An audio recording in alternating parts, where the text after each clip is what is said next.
Cube. Cher public, nous vous invitons à prendre place confortablement et à fermer la sonnerie de votre téléphone cellulaire. En cas d'incident, veuillez repérer les sorties de secours les plus près de vous. Bon divertissement. 1, 2, 1, 2. OK, c'est bon, on peut y aller. Sophie Durocher. Elle met en scène les arts, la culture et la société. Une représentation pas comme les autres. Sophie Durocher.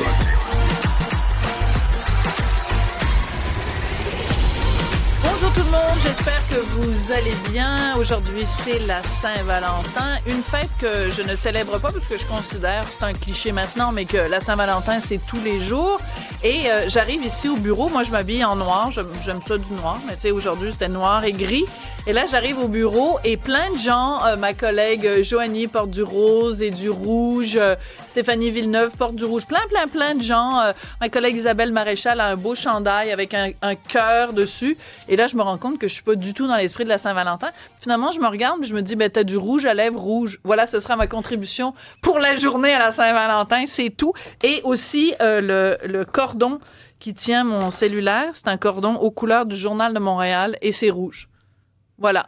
Venez pas me dire que j'ai pas l'esprit de la Saint-Valentin. Bonjour, Cybèle. Bonjour, Sophie. Moi, je l'ai, l'esprit de la Saint-Valentin. Mais regardez, moi, j'ai fait changement. J'ai mis... Du brun. Du brun, chocolat.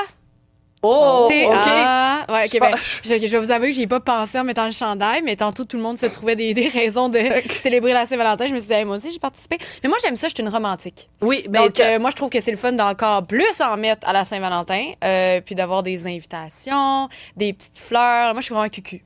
Mais c'est pas être cucu. Non, mais je trouve ça le être fun, romantique. j'assume. Pourquoi être Non, mais romantique? dans les stéréotypes. Ouais. Moi, je suis dans les stéréotypes de la romance à la Le stéréotype, Saint-Valentin. c'est quoi? C'est qu'il faut forcément que ce soit le gars qui offre des fleurs et du chocolat à la fille, c'est Ben, ça? je dirais pas forcément, mais moi, de ma vision, je pense qu'au début d'une relation, moi, j'aime ça que ça vienne de mon partenaire. OK. Mais après ça, Donc, ça va faut que venir ce de moi. soit lui qui Mais paye. au début, non, pas nécessairement maudit payé. patriarcat. Pas C'est nécessairement. qu'est-ce que ça a donné qu'il y a des générations de féministes, c'est pour en arriver à une fille de 26 ans qui dit, moi, c'est le gars qui paye au restaurant Ah, mais c'est pas dans ce que les j'ai débuts dit. de la relation. Non, c'est pas ça que j'ai dit. J'ai dit les petites attentions qui pourraient venir en premier. Mais après ça, moi, pendant la relation, là, je suis très, très aimante. Et généreuse. Ben oui, exactement. OK. Au début, t'es cheap, puis après, t'es généreuse. C'est bien. Bravo, Cybèle. C'est ça. Ça va en crescendo, mais après ça, j'arrive, je suis très généreuse. Bon, on Voilà. a assez hâte que De toute ça... façon, vous savez dans quoi vous vous embarquez, maintenant, c'est dit. Voilà, c'est ça. Si jamais vous avez un intérêt à Cybèle, sachez qu'au début, Moi, ça va je être suis raide, transparente. mais après, ça va bien aller. Donc, un petit peu plus tard dans l'émission, je vais vous raconter une histoire de Saint-Valentin dans le milieu du cinéma absolument craquante. Et avec Bob le chef, on va parler des accords mets-vins pour la Saint-Valentin. Mais d'abord, on va commencer. En fait, ça parle un peu d'amour quand même, mon premier sujet, parce que ça prend beaucoup d'amour pour être proche aidant. Vous l'avez vu au cours des dernières semaines, beaucoup de gens qui ont témoigné du fait que c'était extrêmement difficile pour les proches aidants d'accéder aux salles de traitement pour soutenir leurs proches qui suivaient des traitements pour le cancer. J'avais interviewé il y a quelque temps Chantal Tardif, qui est présidente et cofondatrice de l'organisme de soutien aux proches aidants en oncologie du Québec. Elle m'avait dit, Sophie, très bientôt, je vais rencontrer les gens du Collège des médecins. Je lui avais dit, Chantal, dès que vous avez des nouvelles, vous venez m'en parler. Et nous, à Cube, on tient nos promesses. Chantal est avec moi en studio. Bonjour, Chantal. Bonjour Sophie. Comment ça s'est passé, la rencontre avec le Collège des médecins? Avec Dr Gaudreau, ça a super bien été. J'ai vu une belle ouverture de leur part. J'ai vu une nécessité de sensibiliser leurs membres à être à l'écoute de la proche aidance, que ce soit de 0 à 99 ans. Et là, évidemment, il y a eu la commission parlementaire la semaine dernière, ce qui a retardé un petit peu notre dossier, mais on va avoir une belle collaboration avec la personne des communications pour pouvoir faire des capsules pour sensibiliser les membres au niveau de la médecine. Oui. Mais je vais être l'avocate du diable, si vous me permettez. Vous arrivez ici, vous êtes super positive, les gens du collège nous ont écoutés, mais en même temps, arriver à être obligé de faire des capsules pour sensibiliser des médecins au fait que quelqu'un qui souffre d'un cancer a besoin d'avoir un proche auprès d'elle ou de lui, c'est un petit peu plate qu'on en soit rendu là. Oui, tu as raison, effectivement, mais je crois que ça part de plus loin que ça. Ça Qu'est-ce que vous part voulez dire, Chantal? des cursus au niveau universitaire où dans leur plan d'études de 4 ans, il n'y a aucune minute dédiée à la proche aidance. Êtes-vous sérieux? Absolument. Alors, si au départ, on développe je sais pas moi, 4 heures de sensibilisation à c'est quoi de la prochaine danse, qu'est-ce que ça demande, puis tout ça, j'ai l'impression qu'on va réussir à avancer un petit peu plus. Ça, c'est drôlement intéressant parce que quand on parle du système de santé, évidemment, c'est tentaculaire. Là. Je sais pas si vous avez déjà pris le temps de regarder l'organigramme du ministère de la Santé. Là. Ça a plus de bras qu'une pieuvre squiddly-diddly. Ben, je pense que ton mur est pas assez grand pour toute la mettre là. En effet, mon mur est absolument pas assez grand. Donc, on parle beaucoup de ça. Oui. Mais en amont, dès le départ, quand quelqu'un se consacre, et moi, j'ai beaucoup de respect pour les gens qui se consacrent, c'est une vocation de devenir médecin. Mais si, en effet, personne dans leur cursus ne leur dit il y a quelqu'un dans l'équation qui est aussi important que votre patient, c'est le proche du patient. Exact. Ben, peut-être qu'ils en prendront jamais conscience. Effectivement, puis je suis pas médecin, j'ai pas fait les études de médecine, mais il doit y avoir aussi un genre de bloquer un peu les émotions pour pas être toujours atteint avec les mauvaises nouvelles qu'on donne, puis tout ça, fait qu'ils doivent se faire comme une carapace pour justement, eux, se protéger, mais en même temps, on a besoin d'un petit peu d'humanité là-dedans. On a besoin de travailler en équipe avec ces gens-là parce que c'est moi qui connais mon chum qui sait 24/7 que s'il a réagi comme ça, c'est pas normal. Je vais en parler au médecin parce que il y a peut-être quelque chose qui se passe. Mais il faut en prendre soin de ces gens-là parce que c'est un peu la piste de solution à dire OK, mais je vais aller investiguer pour voir telle affaire. Fait qu'il faut sensibiliser. On est malheureusement en 2025, on est encore là. Hier, j'ai fait une entrevue avec Anne-Marie Wittenshaw, qui elle-même a été proche aidante pour son père qui a été atteint d'un cancer du cerveau assez fulgurant. Maintenant, elle est proche aidante pour sa maman et elle a fait un documentaire qui s'intitule Quand les rôles s'inversent. Ça va être diffusé à Radio-Canada la semaine prochaine. Et dans le documentaire, à un moment donné, elle donne la parole à plusieurs personnes et plusieurs personnes qui disent, dans le fond, dans le milieu de la santé, on s'adressait aux patients. Puis moi, j'étais dans le cabinet du médecin, on me parlait pas alors que je fais partie de l'équation. Est-ce que ça, c'est des témoignages que vous avez souvent à votre association? Quasi à tous les appels que je reçois. Oh, j'ai des commentaires comme ça. J'ai des commentaires de, exemple, là, mon chum est comme un peu dans les vapeurs parce que, il vient de recevoir de mauvaises nouvelles, il est un peu dépassé, tout le kit. Moi, je prends des notes. Puis souvent, le médecin va dire, prenez pas des notes, là. C'est moi le spécialiste, c'est moi qui va vous guider. Mais c'est... Prenez pas des notes, c'est moi le spécialiste. Souvent, je l'ai cette réponse-là. Excusez-moi, Chantal, puis j'ai beaucoup de respect. J'ai beaucoup d'amis médecins. J'ai beaucoup d'amis médecins et médecines. Ouais, c'est ça. Mais ça, là, cette espèce de... Et je dis pas que c'est le cas de mes amis, mais cette espèce d'arrogance ou de sentiment de toute puissance. Tu sais, il y a une blague dans le milieu médical, c'est pas les médecins qui se prennent pour Dieu, c'est Dieu qui se prend pour un médecin. Tu sais, ça, là, mon Dieu, dire ça à quelqu'un qui est un proche aidant, je trouve ça épouvantable. Heureusement, c'est pas une généralité. Heureusement. Mais vous le dites que quotidiennement, vous recevez des appels. Je reçois souvent des commentaires de la sorte en me disant, je suis là, mais on me consulte pas, on me demande pas mon avis, on me demande pas si je suis capable de prendre la relève parce qu'un coup que le patient est à la maison après un traitement de chimio, après peu importe, c'est moi qui ai pris à la maison à adapter la maison, lui donner son bain, changer les pansements, faire des injections. Moi, j'ai fait des injections à mon chum, là. On m'a fait pratiquer dans une orange, mais c'est parce que l'orange, si je lui fais mal, elle me le dira pas. Mon chum, si je lui fais mal, je vais manger une maudite mornif, par exemple. Mais on consulte pas. C'est difficile de dire, hey, es-tu capable, te sens-tu correct pour faire ça? Es-tu équipé pour faire ça? Parce qu'il y a des gens qui ont plus de force physique que d'autres. Il y a des gens qui ont plus de force morale que d'autres. Il y a des gens qui ont du temps, d'autres qui en ont pas. Et n'oublions pas que le cancer atteint de plus en plus les gens jeunes. Donc, les familles avec les petits minous qui sont à la maison. Donc, il faut faire conciliation travail, famille, proche aidance. C'est difficile, là. Puis on n'a pas de soutien, financier, on n'a rien. C'est difficile pour les gens de faire ça. C'est important de rappeler, Chantal, parce que c'est pas tout le monde qui a écouté l'autre entrevue que j'avais faite avec vous, où on avait beaucoup ri. Hein. On parlait d'un sujet très sérieux, mais on a beaucoup ri. C'est pour ça que j'avais envie de vous revoir à l'émission aujourd'hui. C'est que vous êtes proche aidante de votre conjoint qui est atteint d'un cancer. Un cancer incurable, oui. Mais tu l'as vu tantôt, il est quand même pas pérant. Il est top shape. J'ai réussi à bien investir dans mon... on aurait dû le faire rentrer. Pourquoi on l'a pas fait rentrer? Je sais pas, mais c'est pas grave. On peut-tu aller le chercher? Hugo va aller le chercher. Qui s'appelle comment? C'est quoi son petit nom? Daniel. Daniel. Ton parce petit que... nom. Ben non, mais son une chance qu'il qu'il n'y a pas un grand nom. Mais non, mais tu sais, des fois, maintenant, il s'appelle François, Étienne, Xavier, oui, ça, c'est vrai. Duponton, Martineau Durocher, ça finit plus, c'est des noms à rallonge. Il finit d'écrire son nom en Daniel. 6e année, tu sais. Oh, ouais, Daniel. Bonjour, Asseyez-vous, Daniel. Ça s'appelle la radio en direct. Et voilà. Alors, Daniel, on était là en train de parler dans votre dos, c'est donc ben pas poli. Non, je vous voyais à la télévision. Mais est-ce que vous la trouviez bonne, Chantal? Entendiez-vous ce qu'elle disait? Mm-hmm.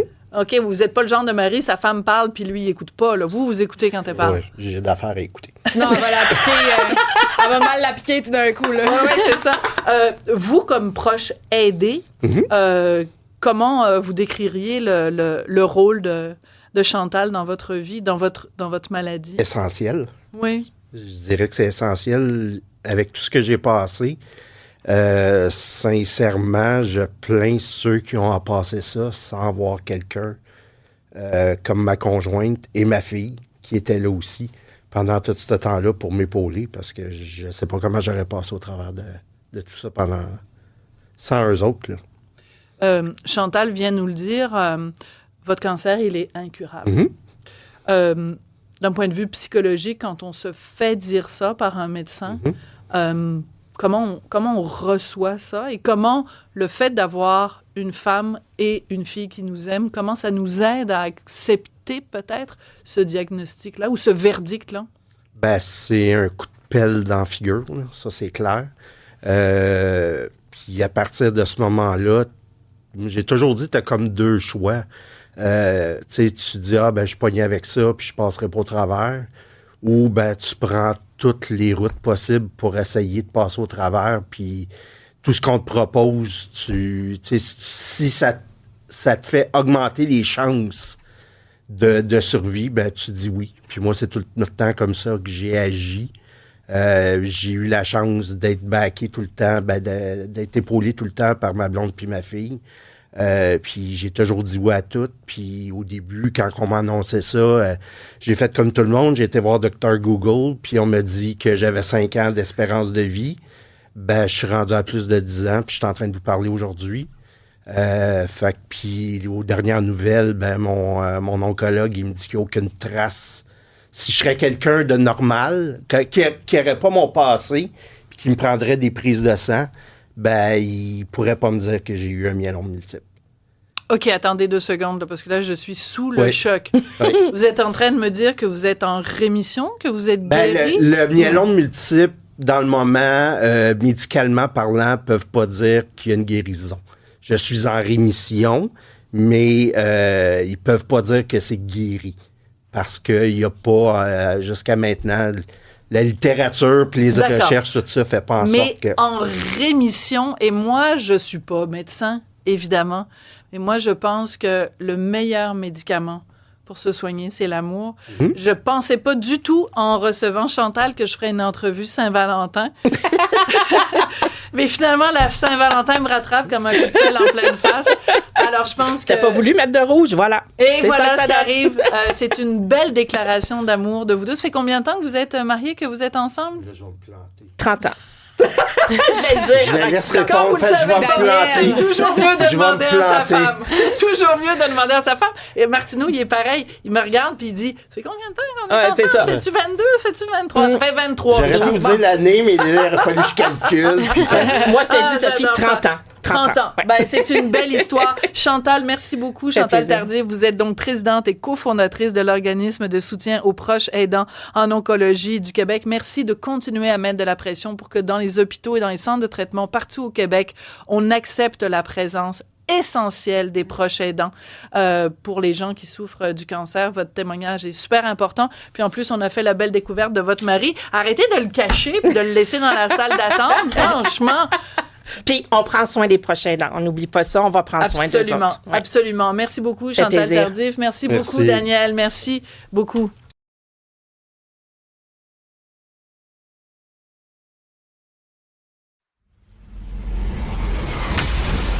Sophie Durocher. Elle pose les projecteurs sur les acteurs de la nouvelle.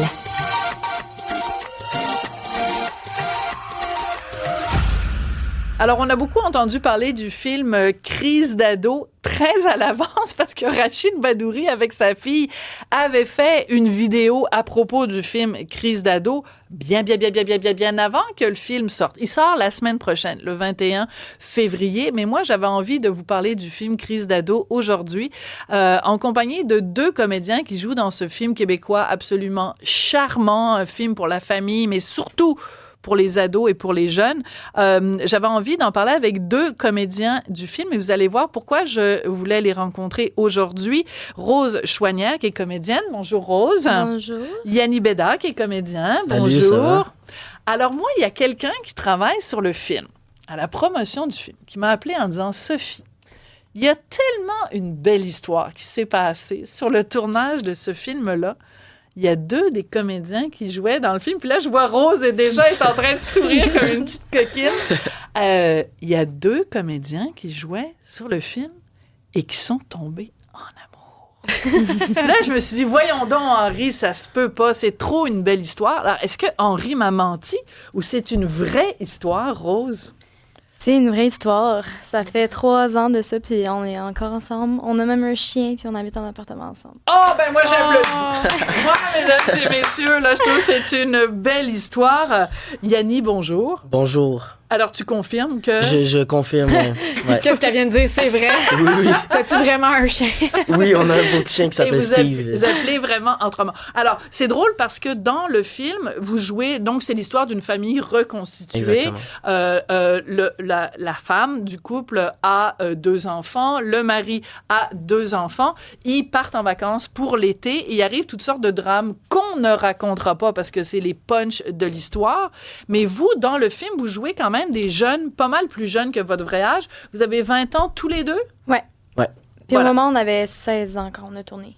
OK, donc vous êtes vraiment... Donc, alors, comment ça se passe? Mettons, le réalisateur dit, il y a une scène où vous êtes ensemble, tous les 2. Vous faisiez quoi, des petits regards? Comment vous avez su que l'amour naissait, Yanni? Mais dans le fond, c'était surtout entre les scènes, je pense qu'on...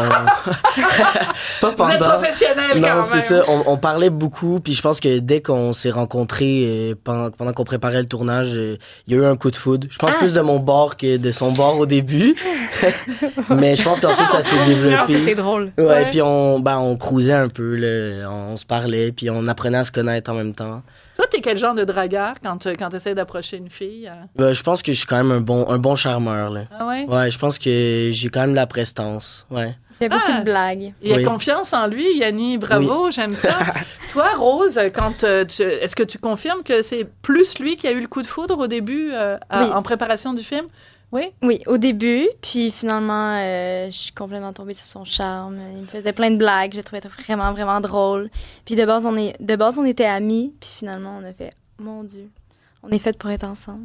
À quel moment vous avez su que, tu sais, il y a la fameuse chanson de Céline d'amour et d'amitié. À quel moment vous avez su que l'amitié basculait vers quelque chose de plus? Vers la fin du tournage. Puis aussi, c'est les gens qui nous disaient, mon Dieu, est-ce que vous êtes ensemble? Tout le monde pensait qu'on était ensemble sur le plateau. C'est trop Il y avait une belle chimie déjà que tout le monde Tout le monde sentait. pensait qu'on était ensemble. Finalement, ça nous a fait se questionner par rapport à ça. Puis finalement, Yanni m'a fait une déclaration d'amour que ça faisait super longtemps qu'il était en amour avec moi. Mais dans le fond, c'est qu'il y a un petit secret aussi. Vu qu'on était supposé tourner le film juste avant la COVID, puis que le film a été comme un peu reporté à cause de la COVID, moi puis Rose, on a continué à se parler, à s'échanger des textos. Elle habitait à Granby, moi j'étais à Montréal. Puis j'ai décidé d'avouer mon amour, comme ça. Mais alors qu'elle était en couple avec quelqu'un d'autre. Et il l'apprend aujourd'hui ou quoi? Oui, non, je pense qu'il sait, mais Ouais. j'ai tourné ça à la blague très rapidement. Puis là, pendant le tournage, 1 an plus tard à peu près, là, je lui ai avoué que ce que j'avais dit à cette époque-là, c'était vrai. Ah, c'est trop mignon. Alors moi, je veux absolument qu'on écoute. J'adore votre histoire. Moi, j'adore votre histoire. Alors, on va écouter un extrait de la bande-annonce du film Crise d'ado. Alors, attention, le film n'est pas encore sorti, hein. Vous vous fiez pas à toute la campagne, là. Ça sort le 21 février, donc un film de Marc-André Lavoie. On écoute ça tout de suite, un extrait de la bande-annonce. L'heure est grave. On a perdu un des nôtres. Qu'est-ce que le monde font quand ils perdent un chat ou un chien? Ils mettent des affiches tout partout dans le quartier. Exact. Mais nous, on fera pas ça. On fait quoi alors? J'ai un plan. Ça va être la plus grande opération de recherche de chats de tous les temps. C'est qui les meilleurs pour chercher des personnes disparues? La police? Mais on sait, ils cherchent pas les animaux. Ouais, ça a l'air qu'ils ont d'autres chats à fouetter. Ils ont d'autres chats à fouetter. C'est super craquant. C'est un film absolument adorable. Donc, on vous a entendu, Yanni, dans la bande-annonce. On vous a entendu, Rose, aussi, dans la bande-annonce. Donc, vous tournez ce film-là, vous tombez amoureux l'un de l'autre. Est-ce que c'est... Parce que c'est pas évident, nécessairement, être comédien au Québec, avoir des rôles. Est-ce que maintenant que vous êtes ensemble et que vous êtes tous les deux comédiens, est-ce que vous vous aidez à répéter pour vos rôles? Comment ça se passe au quotidien? Deux jeunes comédiens qui vivent ensemble et qui partagent cette passion-là. Ouais, ben aussi, on a des auditions en commun. Ça peut arriver. Puis, tu sais, il faut aussi faire la part des choses de comme, ça se peut que toi tu l'aies, ça se peut que moi je l'aie pas. Puis je pense qu'on est vraiment bon avec ça. On s'aide beaucoup pour les self-tapes aussi, parce qu'en ce moment, c'est quoi un self-tape? Faut juste l'expliquer aux gens. Un self-tape, c'est un vidéo. Puis, dans le fond, il t'envoie une scène, puis tu le fais en vidéo. Puis, tu t'envoies les vidéos. Ouais, tu te filmes toi-même. C'est meilleur quand tu as une réplique. Donc, là, c'est génial. Fait que, on fait la scène, on l'envoie. Puis après ça, c'est comme une pré-audition. Après ça, les auditions en vrai. Je pense qu'on se pousse aussi les deux aussi, vu quand on fait des auditions comme en vidéo, justement, des self-tapes.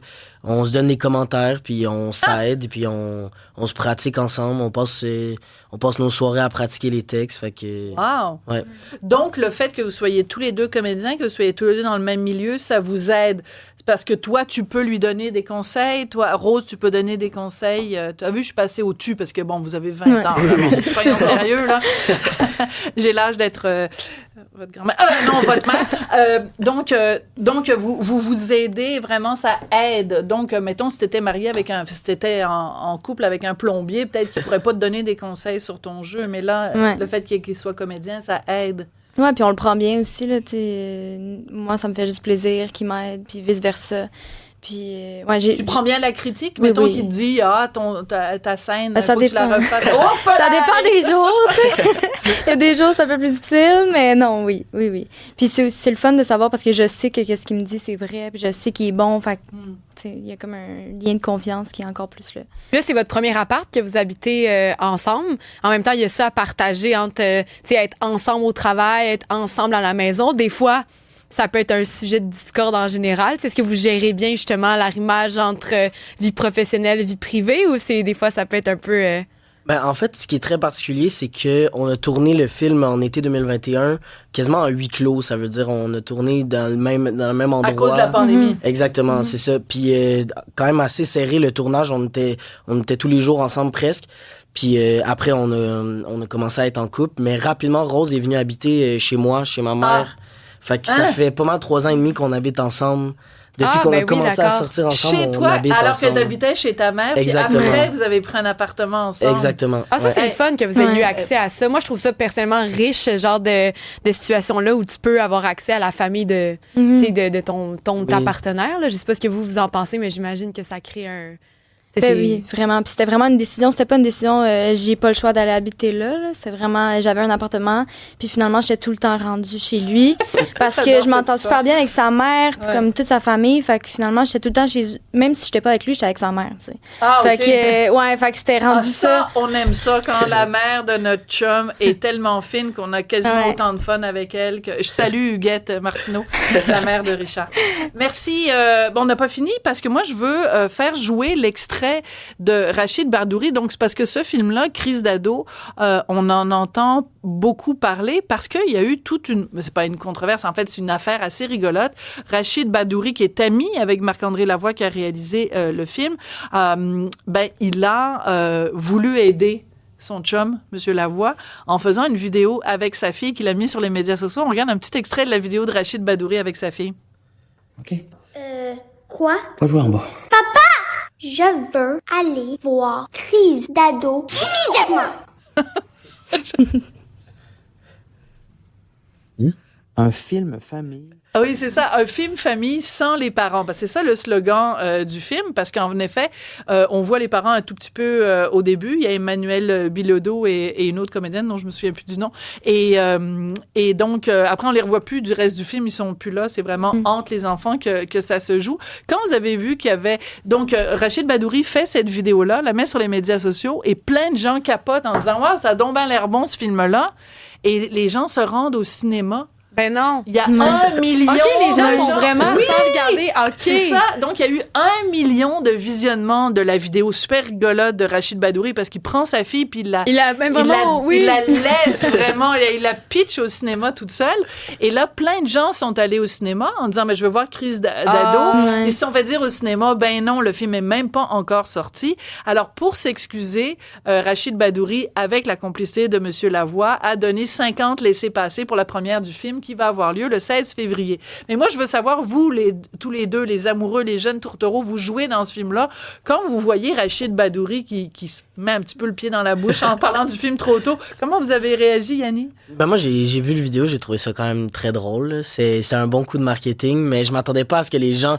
moi, je savais que ça sortait le 21 février, mais des fois, quand tu regardes une vidéo sur les réseaux sociaux, tu le regardes pas au complet. Fait qu'ils ont pas vu la date. Mais bon, ça fait un petit coup de publicité. C'est bien gros coup de publicité. Oui. Écoute, 1 million de personnes qui ont vu ça. Puis toi, Rose? Ben, même affaire. En fait, nous, on n'était pas au courant de ça. On regardait sur TikTok, puis là, on voit Rachid Badouri, Crise d'ado. Ah, c'est quoi ça? Fait qu'on a vraiment eu... Mais je pense que c'est drôle, puis les gens, je pense pas qu'il y ait personne qui était vraiment fâché de ça. Non. En plus, avec les laissez-passer, les 50 laissez-passer.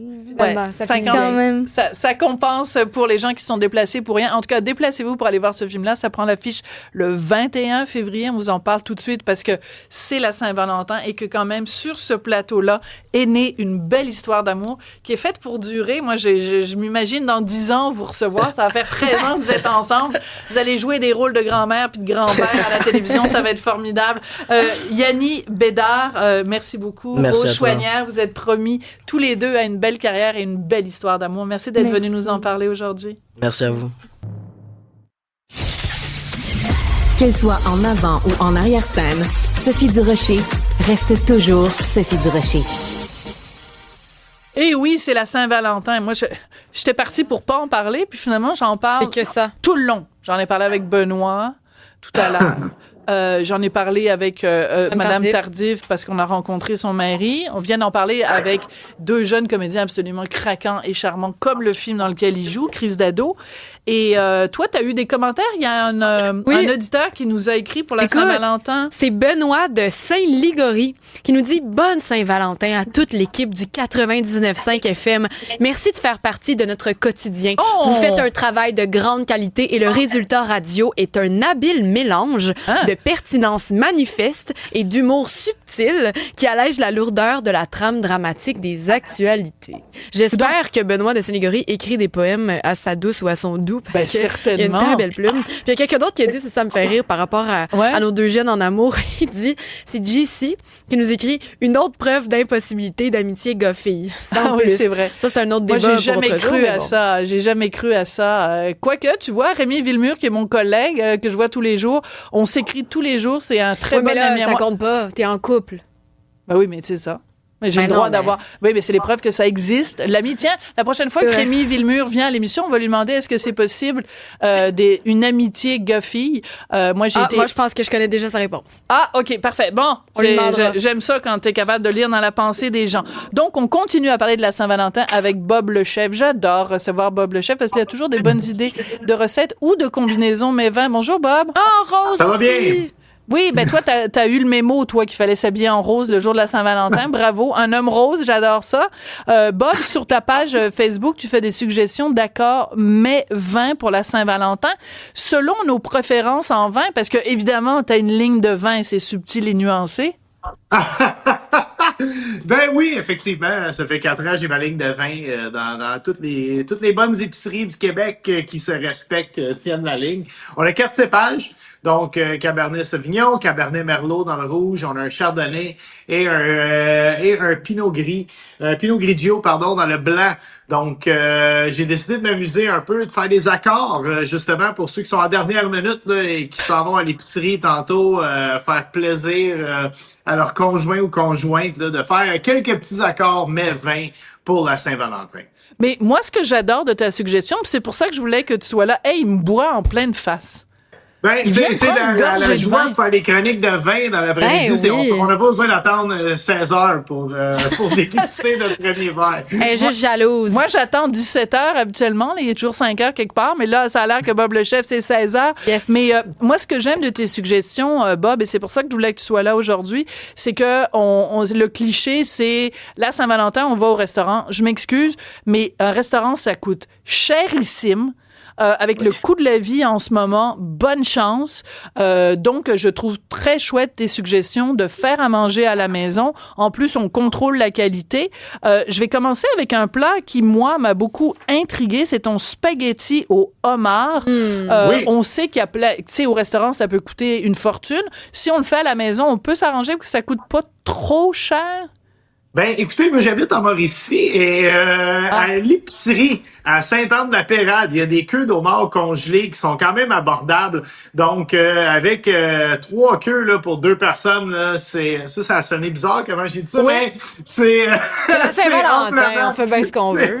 Oui, mais lui, il boit, fait qu'il a le droit de faire des blagues sur... Oui, on va mettre ça sur le compte de ton petit vin, mais on va faire comme si on n'a rien entendu. C'est certain que c'est pas le plus économique, mais on Oui. peut quand même le faire à une fraction du prix du restaurant. Une bonne sauce crème, déglacée avec un peu de vin blanc. Si vous voulez pas déglacer avec du vin, hein, souvent les gens me posent la question, moi je bois pas de vin, j'ai pas de vin Oui. à la maison, je veux pas acheter une bouteille juste pour ça. Puis déglacer avec de la bière, une bière blonde pour un plat avec des fruits de mer, ce serait tout aussi bon. Oui, ça va, T'es sérieux? ça va aller chercher les sucres dans le fond du poêlon et ça va donner un goût intéressant. Sinon, on peut déglacer simplement avec un bouillon de légumes. Le but de déglacer, c'est juste d'aller chercher ce qui est collé dans le fond du poêlon finalement. Donc, mais avec le vin blanc, ça donne tout le temps un petit goût extra. Et effectivement, c'est un plat, surtout si on achète de la chair de homard qui est déjà décortiquée, Ouais. comme c'est possible de faire à ce temps-ci de la saison. Même on peut en acheter là, de très bonne qualité En à conserve. poissonnerie, en surgelé. Donc, c'est une recette qui est très, très facile à réaliser. Mais je suis très surprise de ce que tu nous dis par rapport à l'alcool, parce que vu qu'on le fait cuire, l'alcool s'évapore. Donc, même quelqu'un qui consomme pas d'alcool, tu sais, moi, mettons, je fais de spaghetti carbonara, je vais prendre du vin blanc pour, évidemment, déglacer tu sais, je fais revenir des oignons, tout ça, et des lardons. Mais, tu sais, je veux dire, mon fils, il en mange depuis des années, puis il est pas devenu pochetron pour autant, là. Je veux dire, Non, mais l'alcool s'évapore, là. Des fois, les gens n'ont pas nécessairement du vin à portée de la main pour d'accord, déglacer. dans ce sens-là. D'accord. Donc, on peut éviter là, de s'acheter une bouteille de vin à 13 ou 14 $ là, juste pour faire une recette. OK. Bon, la prochaine recette, va falloir qu'on se parle, Bob, parce que, tu sais, il y a des gens qui sont scandalisés par, mettons, la pizza avec des ananas. Je fais pas partie de ce club-là, je trouve ça très bon, mais il y a des gens qui sont scandalisés. Mais là, une des recettes que tu proposes, c'est une lasagne Saint-Jacques. Moi, là... Oui. Oh, vraiment, il va falloir que tu travailles fort, puis travailler dans les coins, puis que tu rames pour me convaincre que c'est bon, cette affaire-là. Écoutez, je vais vous conter une histoire sur mon site web. La lasagne classique, la recette à ma maman, c'est la recette la plus populaire depuis 7 ans. OK? Si j'avais à donner des redevances à ma mère sur cette recette de lasagne, ça me coûterait cher. Donc, l'an passé, je me suis amusé à créer des lasagnes un peu à toutes les sauces. Et une qui a été très populaire, c'est la lasagne Saint-Jacques, donc avec crevettes, pétonque, des produits d'ici, justement, encore une fois, avec une belle sauce béchamel, un assortiment de fromage. On peut prendre aussi, moi, ce que je favorise, là, dans la plupart des sections, pas loin de la section des charcuteries à l'épicerie, il y a tout le temps les espèces de feuilles de lasagne, pâte fraîche. Vous achetez ça, vous avez même pas besoin des blanchir à l'eau bouillante. Faites juste faire des belles étages, fait que vous avez vraiment le goût de la pâte fraîche en plus et le goût des fruits de mer. Quoi de mieux pour célébrer la Saint-Valentin? Ça, là, on part en force là, avec 2 plats pour des gens qu'on aime vraiment là aujourd'hui. Mais ça, c'est important parce que la Saint-Valentin, on a beau en rire puis tout ça, mais c'est quand même l'occasion de montrer à des gens qu'on aime à quel point on les aime. Puis il y a vraiment... C'est une belle déclaration d'amour, même ça peut être notre famille, peu importe, là. Mais quand tu prends le temps de cuisiner, de découper tes petites affaires, de le faire maison, c'est une belle déclaration d'amour dès le départ quand même. Je vois ma belle Cybèle qui applaudit, qui approuve. Tout à fait. Moi, je trouve aussi. Et toi, tu fais bien manger, fait que c'est correct. Ben oui, moi, non, je suis mais c'est le poche. fun de se le faire faire aussi. Puis, non, mais tu sais, quand quelqu'un, tu sais que la personne a peut-être pas l'habitude de faire à manger ou peut-être a des réserves et que là, il ou elle le fait pour toi. Oui, mais si ça Je goûte trouve la que ça- chenoute parce qu'il est pas bon, Ben là, tu vas-tu peux trouver suivre quand une même que recette. c'est de l'amour? Ben, je pense que si tu suis une recette à 100% sans déroger, ça va être bon. Ben, moi, je suis ici, je lève la main. J'ai déjà fait une recette, je l'ai suivie à la lettre. Et les gens qui sont venus manger chez moi, et je salue Jean-Pierre et Christine qui s'en souviennent encore, c'était des pétons qu'il fallait revenir avec comme de la farine. En fait, il fallait mettre les pétons dans la farine puis comme la faire griller dans le beurre. Et ben, ça goûtait la pâte à coller. Tu sais, quand tu mets le papier peint sur les murs, là, c'était dégueulasse. Écoute, je veux... Il y a une recette de risotto à la courge butternut. Donc, il y en a aussi pour les végétariens, là, tu sais, parce que de toute façon, maintenant, c'est rendu les sans gluten puis les sans ci puis les sans ça. Mais, tu vois, là tu piques un sujet qui vient me chercher. Moi, quand je cuisine un plat qui a pas de viande dedans, je ne dis pas que c'est un plat végétarien. C'est juste un plat. C'est juste un plat comme un autre. Puis s'il est bien fait, il va être tout aussi bon qu'un plat avec de la viande. Et là, j'aime beaucoup ta sélection de plats parce que le risotto à la courge musquée, on parle d'un plat digne d'un grand restaurant italien. Ça coûte à la maison, là, faire ce plat-là. Pour 4 à 6 personnes, ça va vous coûter à peu près 12 $ acheter tous les ingrédients pour faire ce plat-là. J'aime ça. Et vous allez avoir quelque chose. Non, vous allez avoir quelque chose là. Suivez la recette à la lettre, vous allez avoir quelque chose de vraiment délicieux. Et c'est pas gênant du tout à servir. Et justement, le carnivore le plus aguerri ne se rendra jamais compte qu'il mange pas de viande quand il va manger ce plat. D'accord. Et en plus, toi, tes bouteilles de vin sont vraiment pas chères. Alors, imagine Non, 12 $. Sont en spécial ces temps-ci dans une des 4 grosses bannières, 3 $ de rabais. Donc, juste à temps pour la Saint-Valentin, là.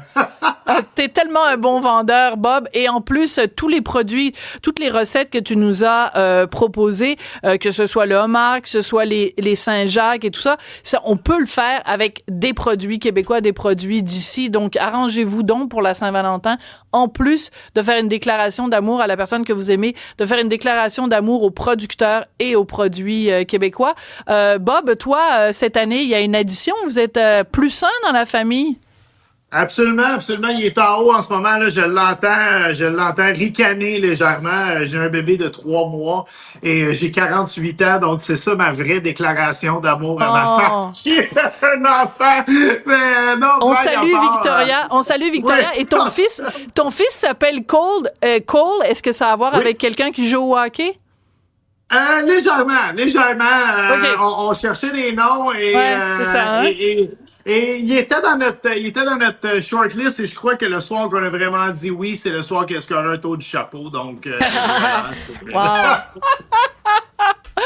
Je te donne l'étoile du match, Bob le chef. C'est toujours un plaisir de te parler. Merci beaucoup, puis bonne Saint-Valentin à toi, à Cole et à Victoria. À bientôt. Pareillement à Richard et à toi, bonne Saint-Valentin. Merci. Sophie Durocher. Un savoureux mélange artistique de culture et d'information. Alors, vous en avez sûrement entendu parler, la comédienne Marina Orsini qui sort ces jours-ci un album. Marina Orsini qu'on a d'abord connue. En fait, elle a commencé comme mannequin, ensuite actrice, comédienne, ensuite animatrice et maintenant chanteuse. On va en parler avec Patrick Delisle-Crevier qui est journaliste culturel au magazine 7 jours. Bonjour Patrick. Bonjour Sophie, ça va bien? Ben, ça va très bien. T'as un cœur sur ta tuque, donc j'imagine que t'es dans un esprit Saint-Valentin. En réalité, il est là depuis le mois de novembre, donc ouais. Ouais. Brise la magie, Patrick. Mais non, mais c'est parfait. Ça veut dire que toi puis Andrew... toi, ça fait combien de temps que t'es marié avec Andrew? 32 ans. Marié, non. Mais en couple, ça fait 32 ans. On était des kids. Ouais. Ouais, mais vous étiez aussi des précurseurs parce que le mariage gay, ça existe depuis combien d'années, là? Oh, ici, ça fait pas si longtemps que ça, mais tu vois, mes amis à Toronto se sont mariés il y a un peu moins de 20 ans, donc ça fait pas si longtemps. pas si longtemps que ça. Alors, félicitations. Au Canada, c'était 2005. Au Canada, 2005, ça fait seulement 20 ans. Tiens, il faudrait faire un reportage là-dessus sur les 20 ans de la légalisation du mariage gay. Écoute, on n'est pas là pour parler de mariage nécessairement, mais plutôt d'un mariage, en fait, entre le métier de comédien et le métier de chanteuse. C'est pas tout le monde qui réussit ce passage-là. Non, et étonnamment, j'ai eu la chance d'entendre l'album de Marina un peu avant Noël. Donc, je l'ai écouté beaucoup durant les fêtes et tout. Et honnêtement, quand j'ai entendu, j'étais comme, mais voyons, c'est donc ben bon, c'est bien fait. Les orchestrations sont bonnes, les duos sont bons. Je me suis dit, mais c'est... Puis, au départ, on m'avait pas dit que c'était Marina. Et donc, quand j'ai entendu, je me suis dit, wow! Puis, j'avais une entrevue avec elle, alors j'ai pu en parler. On fait une couverture du 7 jours la semaine prochaine avec elle. Donc, j'en ai parlé il y a un mois. Et donc, j'étais un peu au courant. J'ai vu un peu la construction de l'album. Et bon, quand on connaît Marina, on se souvient qu'il y a à peu près 20 ans, elle avait fait une comédie musicale dans Grease, dans laquelle elle faisait Rizzo. Donc, on savait qu'elle pouvait chanter.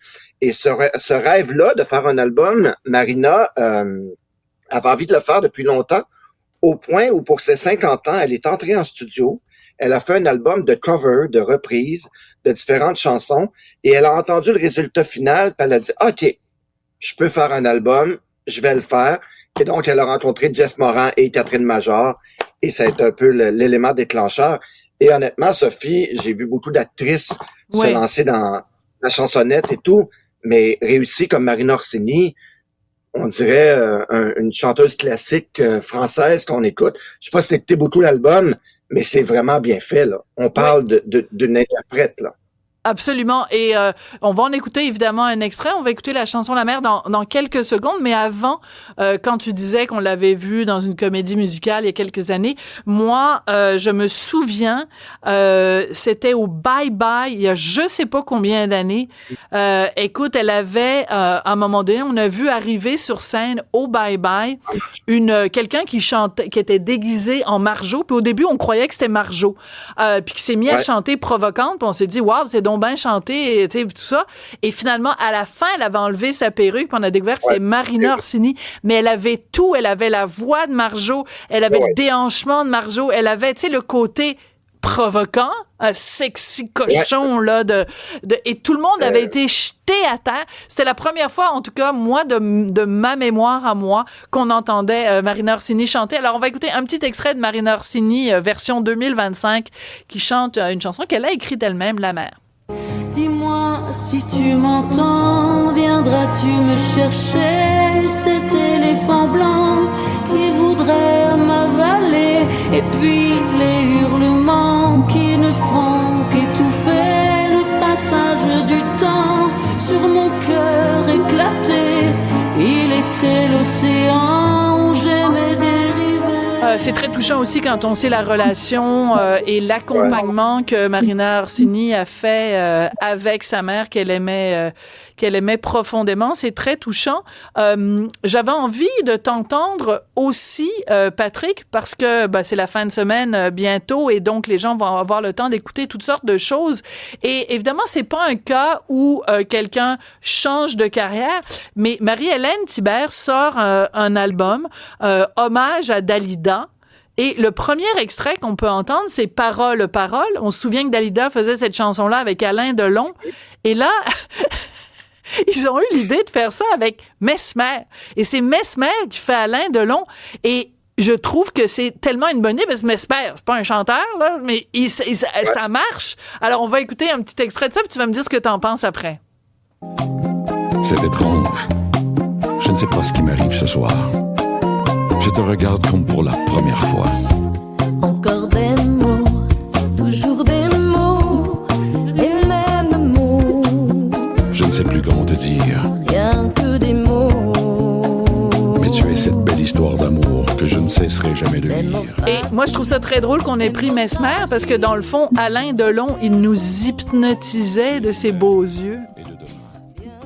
Oui, de sa voix. Et bon, Mesmer, c'est une autre voix.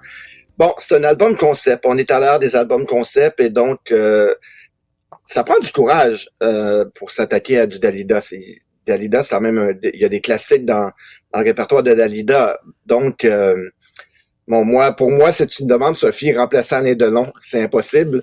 Mais bon, Mesmer a quand même une voix et tout. Je trouve juste que la chanson est un peu plus rythmée, un peu plus rapide. C'est peut-être ce qui m'agace un petit peu. Ouais. Mais, écoute, c'est un hommage à Dalida. L'album va porter le titre de l'adresse civique de Dalida, qui est 11 B rue d'Orchamps. Donc, et ils ont fait des photos devant et tout. Donc, j'ai hâte d'entendre l'album au complet. C'est bien fait. C'est un album hommage. Bon, qu'est-ce que je pense des albums concept comme ça? On en parlait un peu la semaine dernière, faire du neuf avec du vieux. Est-ce qu'on a besoin d'une réinterprétation des chansons de Dalida? C'est mon questionnement avec un talent comme Marilyn Thibert. Ouais. Mais je laisse la chance au coureur, mais moi, j'ai de la misère personnellement avec des albums concept comme ça, où on reprend le répertoire d'un artiste. Il y en a qui le font très bien. On se souvient de Isabelle Boulay avec Serge Reggiani. Oui. Mais la chance au coureur. Isabelle Boulay avec Alain Bachung, c'était absolument magnifique et c'était très inattendu. Donc, oui, en effet. Donc, il va falloir avoir l'album au complet. Et puis, à ce moment-là. C'est bien fait, c'est pas mauvais. Le tempo plus rapide m'agace un petit peu, mais ça reste à voir.